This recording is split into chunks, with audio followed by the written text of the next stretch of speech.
Over the past few videos, we've been talking about how we mature over time in the practice of prayer. We can think of this process in 4 stages. Today, let's talk about the final stage on 3-minute theology. First, here's a reminder of the 4 stages of maturity in prayer. 1, talking to God using the words of others. 2, talking to God using your own words. 3, learning to hear God's voice. Finally, number 4, simply being with God. New relationships are typically full of a lot of words, but as you get closer, you keep talking, but you start wanting to just be in their company. When we think about prayer and our relationship with God, this practice has been called contemplative prayer.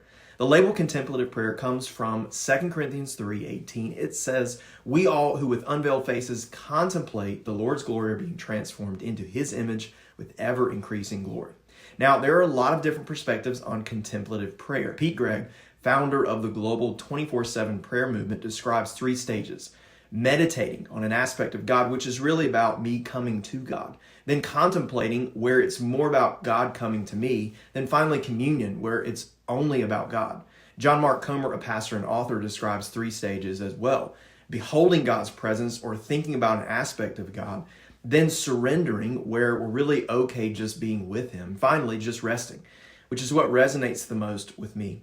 When I think about contemplative prayer, it's almost the natural progression of what happens as we spend time in solitude with the Lord and we learn to wait to hear his voice. You begin to just enjoy just being in the presence of God. There comes a place where I'm not here to get anything from God. I'm okay if he doesn't have this great word for me. It's genuinely just about being with him and enjoying him. And so to me, contemplative prayer is all about resting in the presence of God, thinking about him, being grateful for who he is and what he's done in my life.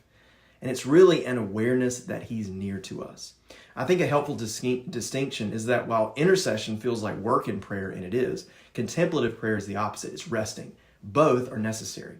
There's actually research that shows that what we contemplate actually affects our brain. And neuroscientist Dr. Andrew Newberg said that if you contemplate God long enough, something happens in the brain. Neural functioning begins to change because we have a nervous system that actively participates in its own neural construction. Basically, there's a part in our brain that when stimulated decreases our impulses of anger and fear and increases our feelings of compassion. So contemplating on God literally rewires our brain. The way that it's often encouraged to cultivate deeper levels of prayer is to establish a daily prayer rhythm in your life. Historically, what Jesus would have likely done would have been a daily rhythm of prayer, stopping to pray for a few minutes, morning, noon, and night. So as we bring this journey of prayer to a close, maybe that's something you could consider embracing and implementing in your own life.